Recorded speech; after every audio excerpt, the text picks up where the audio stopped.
1821 সালে প্রতিষ্ঠিত ভারতবর্ষের ভুলুয়া জেলা 1868 সালে আনুষ্ঠানিকভাবে নোয়াখালী জেলা হিসেবে নামকরণ করা হয়। নোয়াখালীর মহকুমা থেকে 1884 সালে ফেনী জেলার জন্ম। 6 উপজেলা, 5 পৌরসভা ও 3টি সংসদীয় আসনের এ জনপদে রয়েছে ভাষা আন্দোলনের ভাষা শহীদ আব্দুস সালামের আত্মত্যাগ। মহান মুক্তিযুদ্ধের সাথেও রয়েছে ফেনী জেলার এক অনবদ্য এবং গৌরবোজ্জ্বল ইতিহাস। এই জেলার বিভিন্ন মুক্তিযোদ্ধার পাশাপাশি 31 জন খেতাবপ্রাপ্ত মুক্তিযোদ্ধা রয়েছে, যাদের অবদানের কারণে 16 ডিসেম্বর নয় 6 ডিসেম্বর ফেনী হানাদার মুক্ত হয়েছিল এবং ওই দিনেই ফেনীতে উঠেছিল স্বাধীন বাংলার লাল সবুজের পতাকা। কবি নবীনচন্দ্র সেন, ভাটিরবাগ শমশের গাজী, পণ্ডিত হাবিবুল্লাহ বাহার, ঢাকা বিশ্ববিদ্যালয়ের প্রথম ভিসি স্যার এফ রহমান, শহীদ জহির রায়হান, শহীদ শহীদুল্লাহ কায়সার, সাংবাদিক সেলিনা পারভিন, শহীদ ফয়জুল মহি, নাট্যকার সেলিম আল দিন এবং সদ্য প্রয়াত বাংলাদেশের প্রথম মহিলা প্রধানমন্ত্রী বেগম খালেদা জিয়া সহ দেশখ্যাত অসংখ্য গুণীজন।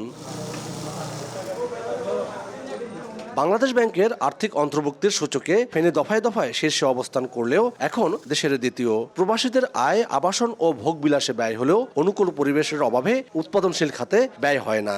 পার মান্থ আমার এখানে অ্যাবাউট 35 থেকে 40 কোটি টাকা, অনেক ক্ষেত্রে এর বেশিও আসে। পারিবারিক খরচের জন্য রেমিটেন্সটা আসে। ফেনীর যেই রেমিটেন্স আসতেছিল, এটাকে যদি যথাযথভাবে যদি আমরা ব্যবহার করতে পারতাম, তাহলে আমাদের এই দেশেও বড় মাঝারি ইন্ডাস্ট্রি করা সম্ভব। ঢাকা চট্টগ্রাম মহাসড়কের ফেনীর মহিপালেই দেশ জুড়ে যোগাযোগ। এই যোগাযোগ ব্যবস্থায় ফেনীকে সমৃদ্ধ করেছে ব্যবসা বাণিজ্যে। তবে মহাসড়কের লালপোল ও বিসিক শিল্প এলাকায় উড়াল সেতু বা পাতাল সেতু না থাকায় এ যেন মরণ ফাঁদ। এই দুইটি জায়গায় হচ্ছে আমাদের জন্য মরণ ফাঁদ। এটা যদি ওভারপাস কিংবা আন্ডারপাস করা হয়, তাহলে এই মরণ ফাঁদ মানে মানুষের মৃত্যুর যে মিছিল রয়েছে, সেটি অনেকাংশে কমে আসবে।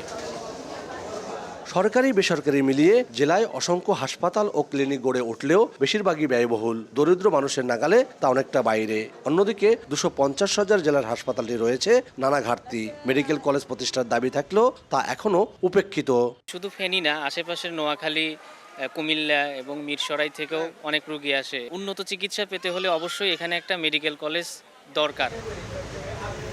শতবর্ষীয় কমপক্ষে 10টি শিক্ষা প্রতিষ্ঠান এই জনপদের গৌরব বহন করছে। সরকারি বেসরকারি অসংখ্য শিক্ষা প্রতিষ্ঠান থাকলেও এখানে নেই কোনো পাবলিক বিশ্ববিদ্যালয়। উচ্চশিক্ষা প্রতিষ্ঠান, যেটাকে আমরা পাবলিক বিশ্ববিদ্যালয় বলি, এটি আমাদের দীর্ঘদিনের দাবি। প্রত্যাশা করি অচিরেই এখানে একটি পাবলিক বিশ্ববিদ্যালয় স্থাপিত হবে। ফেনী জেলাকে ঘিরে রেখেছে 5টি নদী। এর মধ্যে উজানে ভারতীয় পানি আগ্রাসনের শিকার হয়ে মুহুরী, কহুয়া আর সেলুনিয়া নদীর বন্যা নিয়ন্ত্রণ বাঁধের ভাঙনে 24-এর ভয়াবহ বন্যায় বিপর্যস্ত হয়েছিল জনজীবন। সেই ক্ষতিগ্রস্ত বাঁধ নির্মাণেও নয়ছয় হচ্ছে বলে ক্ষোভ জেলার উত্তরের জনপদের মানুষের। শুকনো মৌসুমে নদীর পানি বন্ধ করে দেওয়া হয়। বন্ধ করে দিলে কৃষকরা যে চাষাবাদ, যে শেষ কার্যক্রম আছে, ওই কার্যক্রম থেকে বঞ্চিত হয়। আশ্বাস আর চাই না, আমরা চাই যে এটি আসলে সঠিক একটি বাস্তবায়নের মাধ্যমে সমগ্র জেলাটাকে, নদী পাড়ের যে বাসিন্দারা আছে তাদেরকে একটি সুরক্ষিত জীবন যেন দিতে পারে সরকার। অন্যদিকে জেলার ভাটিতে দক্ষিণাঞ্চলের উপকূলীয় উপজেলা সোনাগাজীতে বাংলাদেশের দ্বিতীয় বৃহত্তর মুহুরী সেচ প্রকল্প রয়েছে। এখানে গড়ে উঠেছে দেশের প্রথম বায়ু ও সৌর বিদ্যুৎ কেন্দ্র।